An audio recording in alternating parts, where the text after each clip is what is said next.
नमस्कार दोस्तों, आपका मेरे चैनल स्टडी विद सोनी में स्वागत है। आशा करती हूँ कि आप सभी बहुत स्वस्थ होंगे। दोस्तों, आज मैं आपके सामने कहानी पवित्र ईर्ष्या भाग 2 लेकर के आई हूँ। इस कहानी की रचयिता सुभद्रा कुमारी चौहान जी हैं। दोस्तों, अब तक की कहानी के पिछले भाग में हमने देखा कि विमला अपने बचपन के दोस्त एवं राखी भाई अखिलेश को रक्षाबंधन के त्योहार के दिन राखी बांधने को उसके घर जाना चाहती है, पर उसके पति विनोद उसे अखिलेश के घर जाने नहीं देना चाहते, क्योंकि विनोद को अपनी पत्नी का अखिलेश के साथ बातचीत करना अच्छा नहीं लगता। उनकी नज़र में उन दोनों का रिश्ता संदेहात्मक है। और अब आगे की कहानी यह है कि विमला विनोद से कहती है कि अखिल भैया से ही क्या, तुम ना चाहो तो मैं अम्मा बाबूजी से भी ना मिलूंगी। विनोद ने विमला की बात का कुछ उत्तर नहीं दिया और वे बाहर चले गए। बाहर दरवाजे पर उन्हें उनके मित्र की बहन अंतु मिली, जो उनको बहुत ही चाहती थी भाई की तरह, और उन्हें राखी भी बांधना चाहती थी। विनोद इस समय किसी अतिथि के स्वागत के लिए तैयार न थे, विशेषकर यदि अतिथि स्त्री हो तब। अभी अभी वह विमला को अखिल से न मिलने के लिए तेज बातें सुना चुके थे। दूसरे ही क्षण किसी दूसरी स्त्री के साथ, जो विनोद की वैसी ही बहन थी जैसी विमला अखिल की। विमला के पास जाने में उन्हें कुछ संकोच सा हो रहा था, पर वो अंतु को टाल भी तो नहीं सकते थे। वह उसे लेकर के विमला के पास जाकर जरा कोमल स्वर में बोली, विन्नो, यह अंतु राखी बांधने आई है, इन्हें जरा बैठा लो अंदर।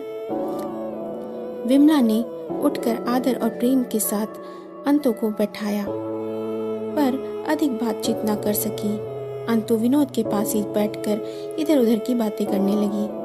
विमला ने उनकी बातचीत में किसी प्रकार का हिस्सा न लिया, यहाँ तक कि उनसे कुछ दूर बैठकर पान बनाने लगी। और कोई दिन होता तो शायद विनोद से अधिक विमला ही अंतु से बातचीत करती, किंतु आज वह बड़ी ही दुखी थी, इसलिए वह चुप रही। उसकी इस उदासीनता से विनोद ने अंतु का अपमान और घर में आई हुई एक स्त्री अतिथि का अपमान समझा। वे मन ही मन चिढ़ उठे, पर कुछ बोले नहीं। राखी की रस्म अदा होने पर विमला अंतु और विनोद दोनों के लिए थालियों में खाना परोस लाई। अंतु ने विमला से भी भोजन करने का आग्रह किया, किंतु तबीयत ठीक न होने का बहाना करके विमला ने भोजन करने से इनकार कर दिया। अब विनोद भी अपने क्रोध को संभाल न सके, तिरस्कार सूचक स्वर में बोल उठे, तबीयत क्यों खराब करती हो? अब भी तो समय है, राखी बांधने चली जाओ। अंतु कुछ समझी नहीं, मुस्कुरा कर बोली, राखी बांधने कहाँ जाओगी भौजी? चलो खाना पहले खा लो, फिर चली जाना। विमला तो कुछ न बोली, पर विनोद उसी स्वर में बोले, तुम क्या जानो अंतु, आदमी तो वो जो इशारों में ही समझ जाए। आज त्योहार का दिन है और ये जाएंगी, वो भी अखिलेश के घर, उसे राखी बांधने। जो लोग अपने घर आएंगे कदाचित वह दीवारों से बात करेंगे, और फिर क्या अखिलेश को यह घर मालूम नहीं है? चाहे तो वो खुद भी यहाँ आ सकते थे। अंतु कुछ घबरा सी उठी, बोली, जाने दो विनोद भैया, त्योहार के दिन गुस्सा नहीं करते। विमला चुपचाप हाथ में सरौता सुपारी ज्यों के त्यों लिए बैठी थी। पान सामने पड़े थे, उसकी आंखों से बरबस आंसू बह रहे थे। विनोद को विमला का यह बर्ताव बहुत खल रहा था। अंतु की बात के उत्तर में वह फिर उसी क्रोध भरे स्वर में बोली, त्योहार के दिन गुस्सा तो नहीं किया जाता, पर रोया जरूर जाता है, सो मैं अपनी किस्मत में रोता हूँ। पिताजी ने न जाने किस समय का मुझसे बदला निकाला है कि बैठे बैठाए मेरे गले में ये बला बांध दी। देख रही हो, खाना इसी प्रकार से तो खिलाया जाता है। हमारे सामने थालियां परोस कर वे आंसू बहा रही हैं, तो हम लोग भी मर भूखे नहीं हैं, खाना दूसरी जगह भी तो खा सकते हैं। कहते हुए विनोद अंतु का हाथ पकड़कर थाली पर से उठ गए। विमला ने किसी को नहीं रोका। उसकी मानसिक स्थिति पागलों से भी खराब थी। उसने राखियों को उठाकर दूर फेंक दिया फल और मिठाई उठाकर नौकर को दे दी। माला को मसल कर दूर फेंक कर वह खाट पर गिर पड़ी और फूट फूट कर रोने लगी। अखिल का पवित्र प्रेम, उनका मधुर व्यवहार, उन दो नन्हे नन्हे अबोध बच्चों के द्वारा राखी का अभिनय, एक एक करके अतीत की सभी स्मृतियां उसके सामने साकार बन खड़ी हो गईं। आज उसी स्नेहलता जिसे दो नन्हे नन्हे अबोध बालकों ने अपनी पवित्रता और आरोपित किया था, तरुण हृदयों ने अपने दृढ़ता से मजबूत बनाया था, एक मिथ्या संदेह के आधार पर निर्दयता से कुचली जा रही थी। विमला कांप उठी। वह पलंग पर उठकर बैठ गई और अपने ही आप बोली, हे ईश्वर, तू साक्षी है, यदि मैंने अपने पद से जरा सा भी विचलित हो जाऊं तो मुझे कड़ी से कड़ी सजा देना। पतिव्रत धर्म, स्त्री धर्म तो यही है ना कि पति की उचित अनुचित आज्ञाओं का चुपचाप पालन किया जाए। मैं वह कर रही हूँ विधाता, पर इतने पर भी यदि मेरी दुर्बल आत्मा अपनी किसी आत्मीय के लिए पुकार उठे तो मुझे अपराधिनी ना प्रमाणित करना। इसी समय माँ की भेजी हुई मिष्टानी, फल, मिठाई और मेवा इत्यादि लेकर आई। विमला भरी तो पहले से बैठी हुई थी। मिष्टानी को देखते ही वह बरस पड़ी। अपने क्रोध भरे स्वर में उसने मिष्टानी से कहा, यह सब यहाँ क्यों लेकर के आई हो? ले जाओ इसे। मैं यहाँ क्या करूँगी इन सबको लेकर के? माँ से कहना मेरे लिए कुछ भी यहाँ भेजा ना करे। समझ ले, आज से मैं मर गई हूँ। मिष्टानी कुछ देर तक स्तंभित सी खड़ी रही। उसकी समझ में कुछ नहीं आ रहा था कि वह क्या करे। विमला को इस रूप में उसने कभी नहीं देखा था। इसी समय विमला की दूसरी डांट से मिष्टानी की चेतना जागृत हो उठी। विमला ने अपना क्रोध फिर से मिष्टानी पर उतारा और बोली, जाती हो या यहीं खड़ी रहोगी? बेचारी मिष्टानी कुछ कहने का साहस उसे न हुआ। डरते डरते थाली वहीं मेज पर धीरे से रखकर वह जाने लगी। विमला ने पुकारा, ये थाली भी उठा ले जाओ मिष्टानी। मिष्टानी ने चुपचाप थाली उठाई और चली गई। विमला की माँ से उसने विमला के कहे सारे वाक्य दोहरा दिए। विमला की माँ यह सब सुनकर घबरा उठी। पुरानी प्रथा के अनुसार बेटी की दहलीज के भीतर पैर रखना अनुचित है, इसका उन्हें ख्याल न रहा। उसी समय वह कार में बैठकर विमला के पास पहुंच गई। इस समय तक विमला रो धोकर कुछ शांत होकर बैठी हुई थी। सोच रही थी कि फालतू में ही मैंने माँ के घर से आया हुआ सारा सामान वापस भेज दिया। मिष्टानी से फालतू में ही मैंने इतनी ढेर सारी बातें कह दी। वह आखिर क्या समझेगी बेचारी? समझ भी गई होगी तो क्या कर सकती है?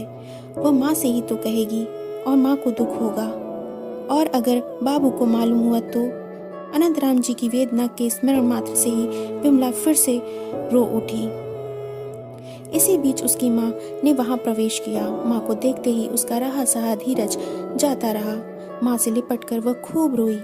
माँ बेटी दोनों ही बहुत देर तक बिना कुछ कहे बस रोती ही रहीं। अंत में कमला ने किसी प्रकार विमला को शांत किया।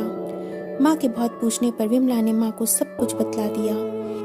इस बात से कमला को कष्ट न हुआ हो ऐसी कोई बात नहीं थी, परंतु विमला को वह किसी प्रकार शांत करना चाहती थी। इसलिए अपनी मार्मिक वेदना को हृदय में ही छिपाकर वह शांत स्वर में विमला से बोली, बेटी, विनोद की बातों का तुम्हें बुरा नहीं मानना चाहिए। इतना तो समझा करो कि वे तुम्हें कितना अधिक प्यार करते हैं। तुम्हारे ऊपर यदि विनोद का इतना अधिक स्नेह न होता तो वे तुम्हारी इतनी छोटी छोटी सी बातों को इतनी बारीकी से न देखते। माँ की बातों से विमला को कुछ सांत्वना मिली हो चाहे ना, पर वह कुछ बोली नहीं। बहुत रात तक विनोद की प्रतीक्षा करने पर भी जब विनोद न लौटे तो कमला विमला को समझाकर अपने घर चली गई। विनोद अखिलेश के घर चले गए थे, इसलिए उन्हें घर लौटने में कुछ देरी हो गई थी। जब विनोद अकेले ही अखिलेश के घर पहुंचे तो वे कुछ चकित से हुए, परंतु विमला के विषय में स्वयं वह कुछ न पूछ सके। विनोद को ही यह विषय छेड़ना पड़ा। रात को बहुत सी बातें तो विनोद के ही द्वारा उन्हें मालूम हो चुकी थी। दूसरे दिन विमला की माँ से उन्हें और भी बहुत सी बातें मालूम पड़ी। अखिलेश कुछ विचलित से हो उठे। उन्हें अपने ऊपर ही क्रोध आ रहा था। उन्होंने सोचा कि मैं भी क्या व्यक्ति हूँ जिसके कारण एक सुखी दंपति का जीवन दुखों से भर गया। उन्हें कोई प्रतिकार न सूझ पड़ा और अंत में वह एक निश्चय पर पहुंचे। इधर कुछ दिनों से वे यहीं कॉलेज में प्रोफेसर हो गए थे। उन्होंने एक पत्र कॉलेज के प्रिंसिपल को लिखा और दूसरा लिखा विनोद के लिए।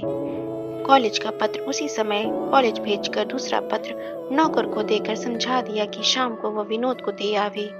नौकर बाजार गया था। रास्ते में विनोद से उसकी भेंट हुई। नौकर ने सोचा कि शाम को फिर से इतनी दूर आना पड़ेगा, इससे अच्छा है कि मैं यह पत्र निकालकर विनोद जी को अभी ही दे दूं। नौकर ने चिट्ठी निकालकर विनोद को देकर वह आगे रास्ते पर बढ़ गया। पत्र पढ़ते ही विनोद घबरा उठे। रात से विमला की तबीयत भी बहुत खराब हो गई थी। वे डॉक्टर को बुलाने आए थे। अब उन्हें डॉक्टर की याद न रही। वे सीधे अखिलेश के घर की तरफ दौड़े। अखिलेश घर पर ना मिले। उन्हें देखने के लिए वे कॉलेज गए, किंतु वहां अखिलेश तो ना मिले। हाँ, पर सबकी जुबान पर बिना किसी कारण दिए गए अखिलेश के इस्तीफे की चर्चा अवश्य सुनने को मिली। विनोद ने जाकर प्रिंसिपल से अखिलेश का इस्तीफा वापस ले लिया और उनसे कहा कि अखिलेश से मिलकर वह इस्तीफे के विषय में अंतिम सूचना देंगे। जब तक विनोद से उन्हें कोई सूचना न मिले, तब तक वे इस्तीफे पर किसी प्रकार का निर्णय न लें। वहां से वे फिर अखिलेश के घर आ गए। दरवाजे पर तांगा खड़ा था, जिस पर अखिलेश का एक बैग और बिस्तर रखा था। विनोद के पहुंचने से पहले ही अखिलेश आकर तांगे पर बैठ गए थे। उसी समय पहुंचे विनोद साइकिल वहीं फेंककर अखिलेश के बगल में जाकर बैठ गए और सजल आंखों से बोले, चलो, कहाँ चलते हो अखिल? मैं भी तुम्हारे साथ चलता हूँ।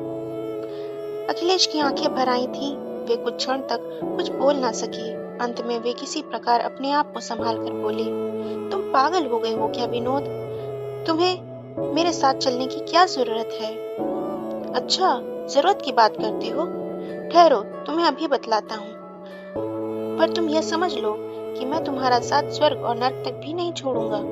यह देखो, तुम्हारा इस्तीफा है। कहते हुए विनोद ने जेब से अखिलेश का लिखा हुआ इस्तीफा निकालकर टुकड़े टुकड़े करके फेंक दिया और तांगा अपने मकान की ओर मुड़वा लिया। नौकर अखिलेश का सामान विनोद के आदेश अनुसार विनोद के कमरे में ही ले जाकर रख आया। विमला समझ न सकी कि विनोद का ऐसा कौन सा दोस्त आया है जो इन्हीं के कमरे में ही ठहराया जाएगा। इसी समय सीढ़ियों पर विनोद ने आवाज दी, विन्नो, विन्नो, यह देखो डॉक्टर आ गया। तो दोस्तों, कहानी यहीं पर समाप्त होती है। आशा करती हूँ कि आपको यह कहानी बहुत ही अच्छी लगी होगी। अगर अच्छी लगती है तो चैनल को लाइक, सब्सक्राइब और शेयर करना ना भूलें। और वीडियो को अंत तक देखने के लिए आपका बहुत बहुत धन्यवाद। नमस्कार।